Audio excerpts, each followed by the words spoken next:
Good day, everyone. Today, I have three words that describes my guest: determination, perseverance, and she's focused, man. Welcome to the show, Lara D. How are you today? I'm good, thank you. How are you? Good, good. You know, the show The Hybrid Soul with Kelly Kinkaid, we are the destination for R&B discovery. And when I've seen you, I was like, I have to get Lara D on the phone because we have to discover more about you. Um, let's start here. Many people were introduced to you on The Voice Australia. And Hmm. I find your story so motivating, no matter what age you are, because you you uh you started the show when you were 15, and you did, let me start over. You did the audition when you were 15 or 16, correct? Yes, I Yes, did. and you didn't make the cut on the first, but you came back and you were determined. Where did that come from at such a young age? Like, I want to do this. Honestly, like I'm gonna be like real with you. The first time that I ever started singing, I was completely stage fright. So I had no will to even get up on stage. But honestly, I feel like as you get older, like you grow and you understand a lot of things. And I feel like I kind of grew into this person where I didn't really care what other people thought. You know Right, what I mean? So it was right. kind of, yeah, I just didn't What care what like other people thought. Like I grew up like my parents always telling me like, if you want something, go get it. So I always had that support behind me as well. at a very young age. So let's get that. So how did you find like The Voice? Were you a watcher of The Voice before you auditioned? I wasn't like a heavy watcher on The Voice, but I used to watch like some videos here and there. Yeah. So yeah. Who are some of your musical influences? Because you have such a big voice at a young age. Thank you, thank you. Honestly, I grew up listening to a lot of old school R&B because of my mom, and a lot of different like genres because my dad also listens to like, like country and rock and all that stuff. So like it comes together. But yeah, like I've grown up listening to a lot of Alicia Keys. So she's Yes. a inspiration, but not only like through her music, but just as like the way she holds herself as a person. So Hmm. I really like am inspired by her a lot. You're from West Sydney. Yeah. And so that's beautiful just to have so many different artists that you grew up listening to. Background, when did you find your first love of singing? I've literally been singing forever. The thing is, like, growing up, obviously like I used to watch like musicals and like Disney Channel and all that stuff, and I kind of like fell in love with that more. And I've also like when I was 8, like I used to do dancing as well. So it was kind of just like in that realm of like being like in the entertainment world.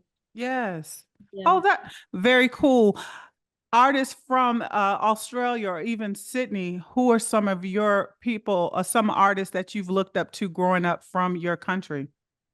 Well, there are really big artists over there. So like Guy Sebastian, Delta Goodrem, Jessica Malboy. Yeah, so like obviously on The Voice, Guy Sebastian was one of my coaches. Yes.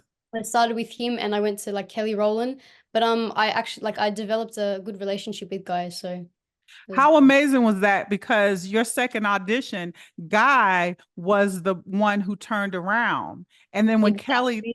when Kelly turned around and looked, because on the first odd, let me give a backstory. The first time you tried out, Kelly wanted you on the team, but she had already built her team up. Mm-hmm. And big question for me was, what motivated you to go back the second time? Because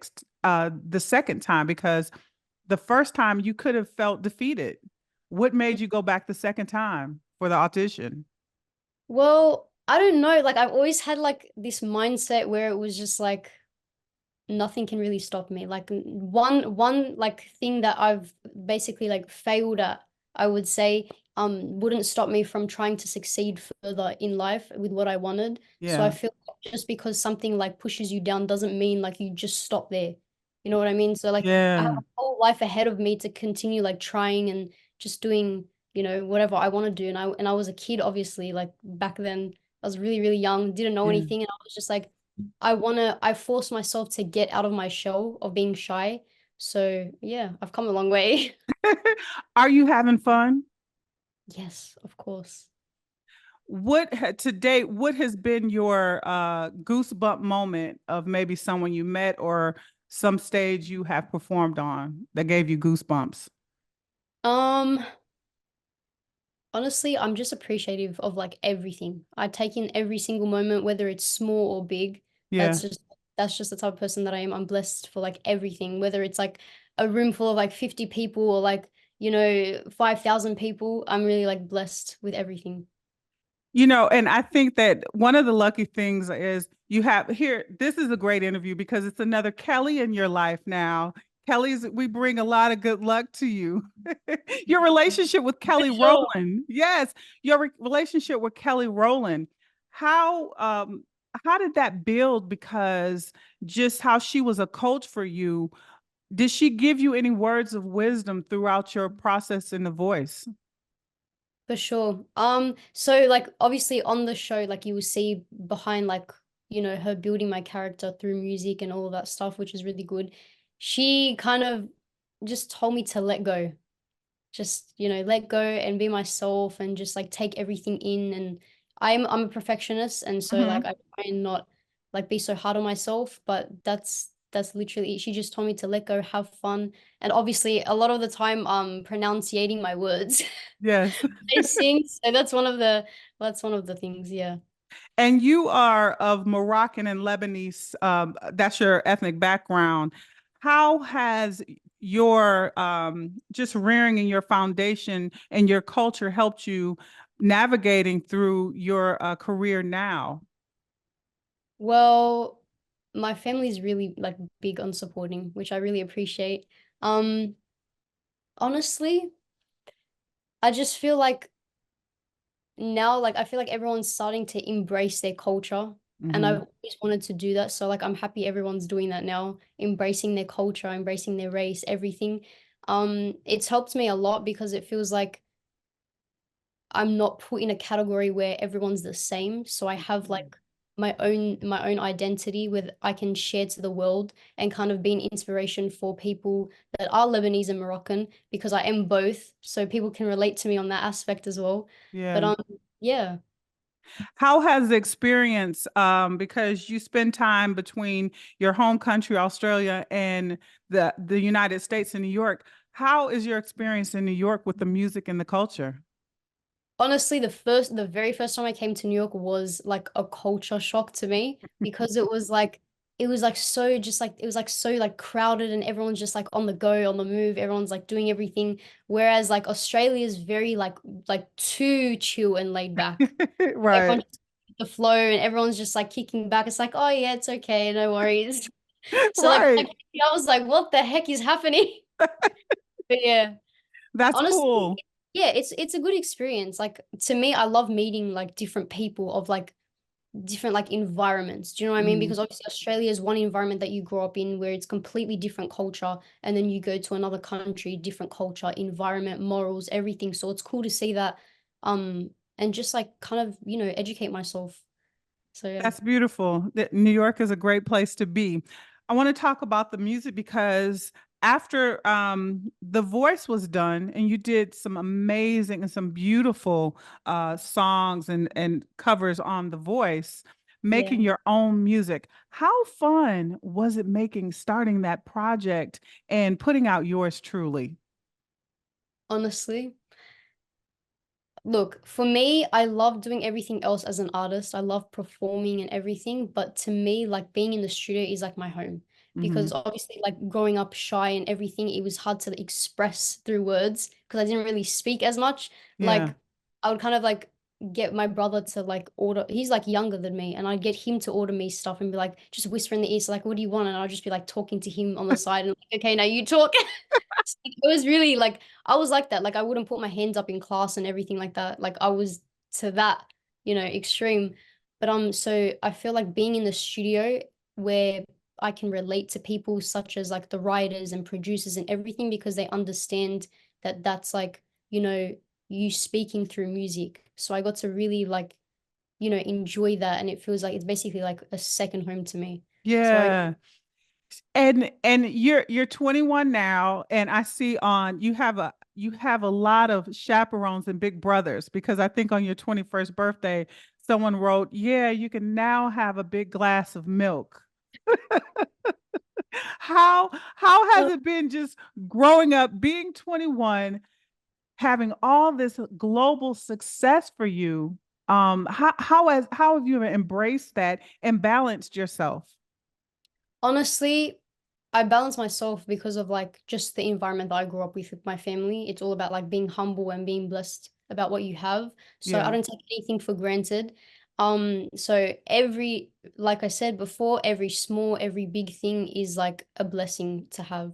So What are your goals for Lara D? Just navigating through this music industry and entertainment industry. What's the goals for right now? for right now in this specific moment is just making more music.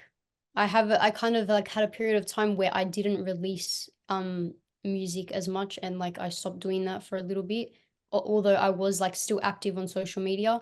But yeah, so I'm just trying to find my place again with creating and just being in that mindset of creating.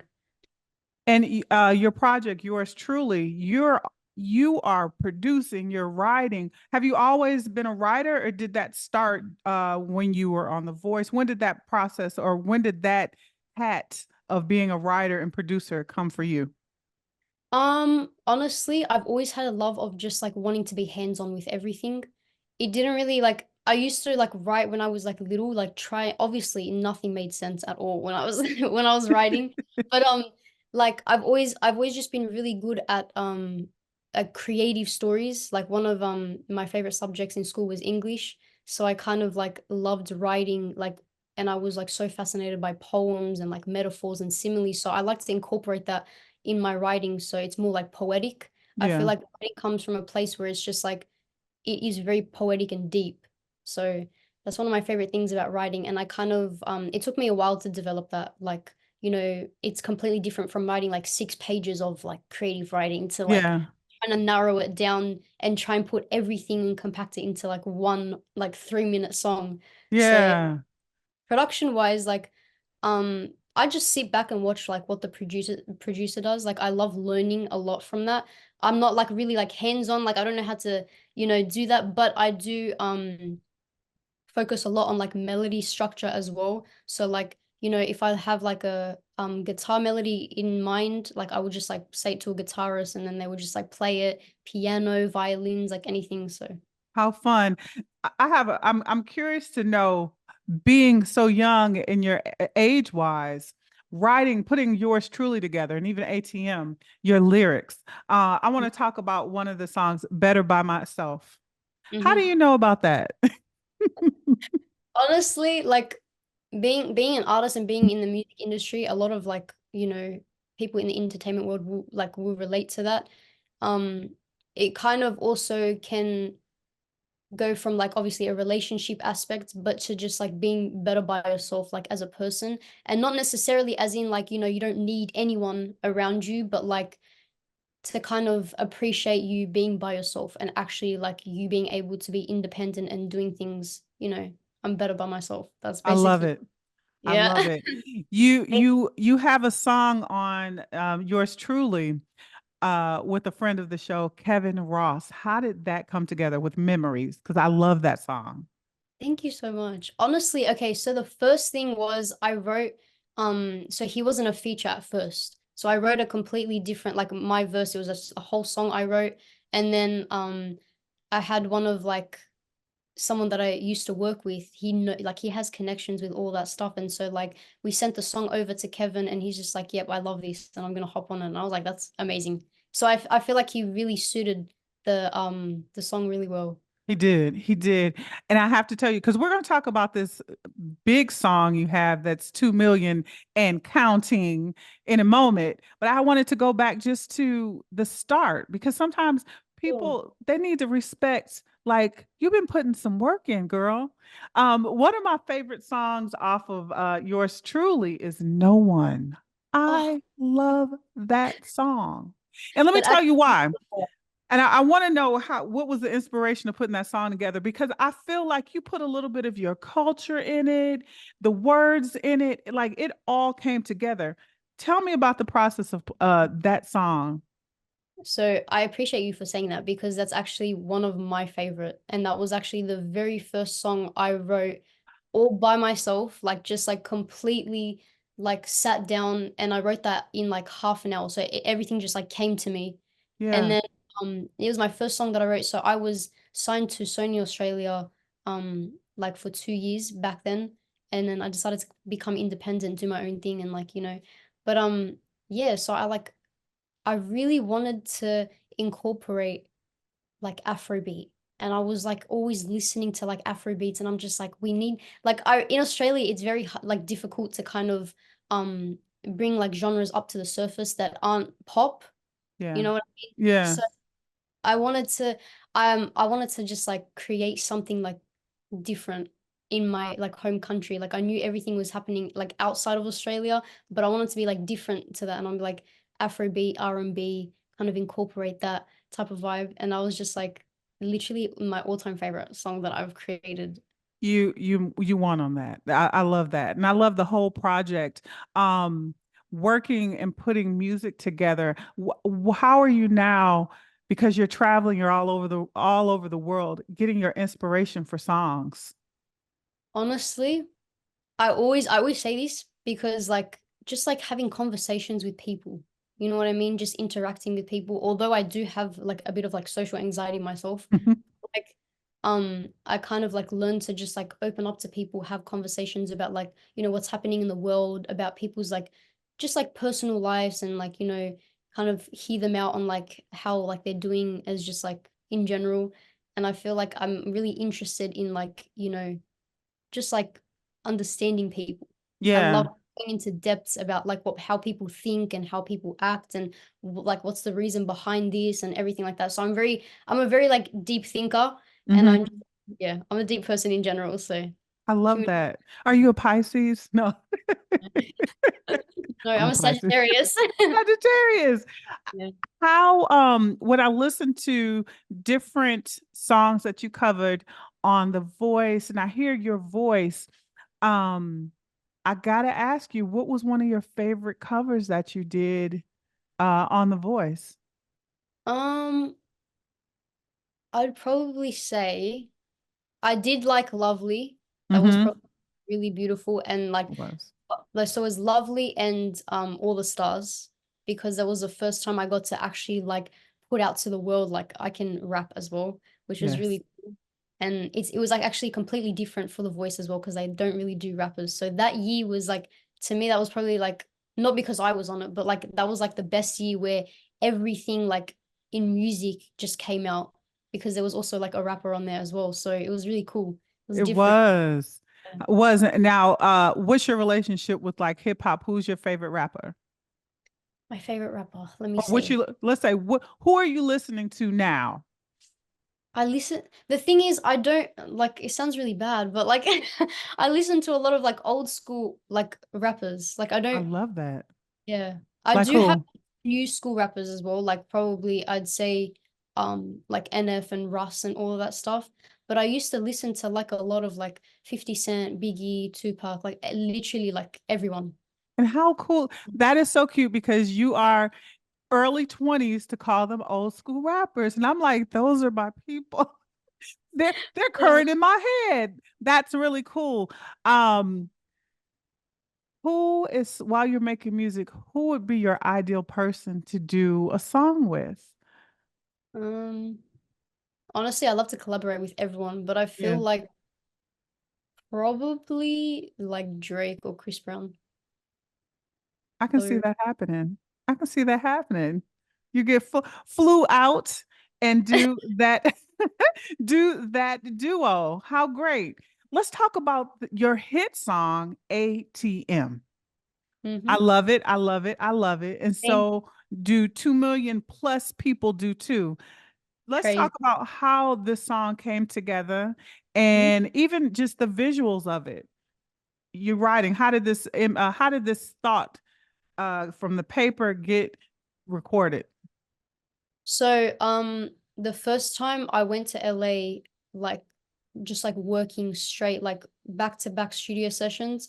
This is so the producer behind it is Emil, Gantos, and then the writer who actually wrote the whole entire song, was Angel Taylor. So shout out to them. Yes. Amazing. But the thing is with me, like when I jump onto someone else's song, someone that, is completely created, like not even when I'm around. You know what I mean? So like when I jump on someone else's song, I have to resonate with the lyrics and I have to like make sure like I can deliver the song and perform it, like not only just like vocally, but like emotionally as well. So I have to be invested in the song for it to be like believable. And so honestly, that was just like they played me the song. I literally like had like 3 or 4 songs I did with Emil. And Mm-hmm. they were just like, hey, like here's an extra song, like listen to it, let us know what you think. And I was like, okay, cool. And at first I was like, okay, cool. It's like acoustic. I'm not really used to like just like straight up acoustic. And to me it sounded like very like bluesy country kind of vibes. So I was like, I don't know, like, I don't know how this is gonna like fit with like me vocally or whatever. Like don't get me wrong, like I love singing like different genres and stuff. And I feel like I do like suit it very well, but I didn't know like where I wanted to like kind of go with it. But then Right. I was like, you know what? Like I feel like this really sits well with me because it like focuses on like my vocal capability. So Yeah. How fun was the video? Because I like that video because you start off in the women's bathroom like so many of us do when we're at a party, going out to eat. Who came up with the concept? her name is Fiona and then there was also Yolanda. Yes. Yeah. Was this your acting? Well, how did you apply all the training being on screen with the voice to your videos because you have a lot of visuals? Was this different? Did it feel familiar and comfortable during the video? Honestly, because I've been doing music videos since I was probably like 14 years old. So Yeah. like kind of, grew into that. And I've been like doing photo shoots since I could remember, like from when I was like 5 years old. So I'm kind of like used to like being in front of the camera.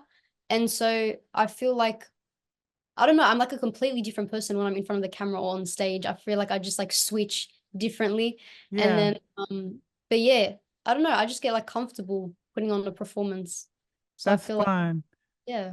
That's fun. And coming from Australia and just being so young in the business, how has social media been for you? Is it an easy thing? Is it something that you have to really motivate yourself to continue to post for yourself?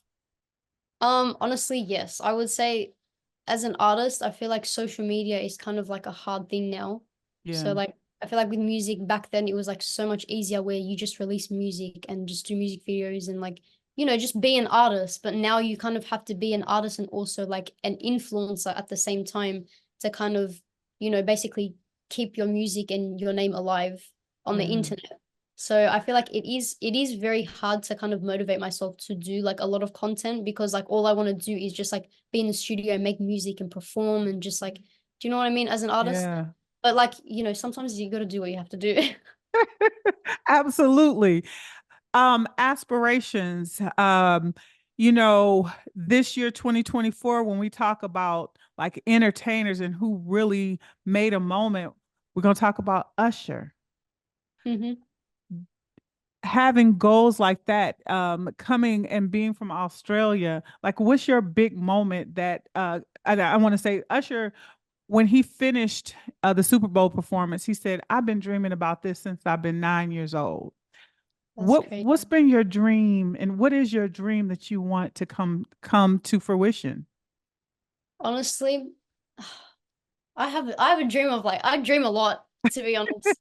I feel like as an artist, like I really like work myself a lot and like I push myself to like where I see myself. I want to be an inspiration to everyone. I want to be at like a standard where it's like at a Rihanna, Beyonce level. Do you know what I mean? Because I feel like I Yeah. have so much to offer, not only with musically, but like with my brain. You know what I mean? Like I love to educate people and I love to just like, you know, try and put people on something different other than just like society now. Yeah. Absolutely. I get that. Aspirations for acting, modeling.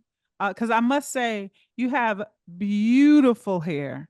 Thank you. I feel like there should be a hair deal coming down the line somewhere, but beautiful hair. But any aspirations for other things building the Lara D brand? Yes, everything. I want to do everything. I literally Yeah. want to do everything. I've always wanted to like I've always wanted to act. I love movies and TV shows and everything and just like everything behind it. You know what I mean? I love acting. Modeling is something like I love doing as well. I've been doing it since I was 5. So it's really cool just like, I'm into fashion a lot. So I love like cool pieces and just outfits and everything like that and just being like very different and creative because that also does come with the artistry side as well. So I love it. I love it. We talked a little bit about your family. Um, what's your family? What are they saying now? Like even saying mom, dad, family, ATM is 2 million and counting. What are they saying? honestly, I can't believe it myself. Like to me, that's crazy. Like I'm so blessed to like just hit 1 million on ATM. I feel like, that was one of my goals for 2024. I'm like this song, like I want my song to at least like hit 1 million, 2 million. And like so I feel like this is like going pretty well for me right Amazing. now. But my family, like they're in shock as well. They're just like, this is crazy. But they're also not shocked at the same time because like we believe in you and we support you 100% all the way, so it's like to me it's crazy. I'm like, this is amazing. Let's talk about the Lara D fans. Mhm. What's that feeling like? Having people say, I love your music, I love you.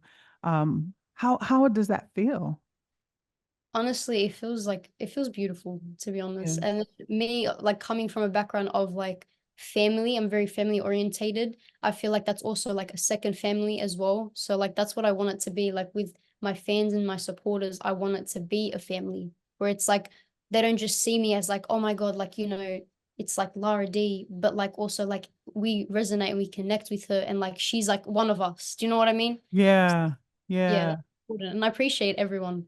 Absolutely. When you look at the big music um staples that here in the States, is there one event that you're like, I want to be on that stage and sing? Okay, so crazy thing, which is like really funny. I was in New York Fashion Week just like a couple of days ago. And the funny thing is, okay, like no one come for me for this, but I didn't I didn't know that I was gonna be like going to actually like New York Fashion Week. I thought it was just gonna be some like random fashion show. So I'm like rocking up there. And then also like I'm friends with DJ Scenario as well. So he was DJing there for like literally the whole week. And I'm just sitting there, I'm like, oh, this is pretty cool. I love like, these pieces. And then all of a sudden he's like, hey, like, if I can make it happen, do you want to sing like right now? And I was like, yeah, sure, why not? Like, I'm trying to be spontaneous this year and like just do whatever, like anything that comes at me, I'm just gonna do it. And Yeah. then and then he's like, okay, cool. And then he got back to me, and then I ended up singing at New York Fashion Week, which is crazy because Yeah. the thing is, I didn't even know I was there. So it was like to me, I was like, this is mad. Like, whatever this is, like I get to perform because like I just love performing and just like connecting with people. And so when that happened, I sat back and I was like, I can't believe I just did that. And then I looked up at the sign and it said New York Fashion Week. I was like, wait, this is New York Fashion Week? I was like, you're telling me I just went up on stage and just performed at New York Fashion Week? That's crazy. And my mom just like she started laughing. She's like, are you serious? Sometimes you don't even know where you are. You're just like doing whatever you do. How amazing. Yeah, that's pretty big. That That people is crazy. people want to give an arm and a leg just to be in the building for that. How amazing. How important is it to for you to stay ready? Very, very important. I feel like I'm always ready. So like when I do like spontaneous things like that, I have to like I can't knock it down. Do you know what I mean? Like every opportunity is an opportunity. Like Yeah. you have to take everything that just basically comes at you, obviously being reasonable with like who you are. So Yeah. Yes, I love it. Before I let you go, I would love for you to speak to that aspiring singer, that aspiring artist. What would you tell them uh if they were kind of feeling like things aren't clicking for me right now? Should I stop? What advice would you give an aspiring artist? honestly, I feel like that at some time, sometimes I feel I'm just like, oh, like, I'm working so hard and I feel like I'm not like getting anywhere at some point, and then sometimes things will just like come at me randomly and I'm like so blessed and then all of a sudden it dies down. So I feel like the thing that I would say to everyone that is an aspiring artist is to ride the wave. You don't know what big wave's gonna come. You just keep riding the little waves, and then as soon as that big wave comes, you're gonna be like prepared and ready for that. So that's what I would. Yeah, I love it. And what can we look forward to with some new music from Lara D? Oh my gosh, there's this one single that is I've been like waiting for it to release, and I'm so Uh-huh. excited. But it's called Dumb, and it's written by YX, and it's so beautiful. It's pretty chill, but it's also like very like emotional as well. I love it. I can't wait. I can't wait. Well, Lara D, I want to thank you for joining the Hybrid Soul with Kelly Kinkaid. I feel like we have discovered so much about you. We look forward to meeting you in person one day. Thank you And so much just, for having me. I love it. We're going to continue building up this ATM. That's just the first of the million listening. But we support you. We will be following you, and just all the best to you. Thank you so much. I appreciate it. My special guest today is Lara D on the Hybrid Soul with Kelly Kincaid.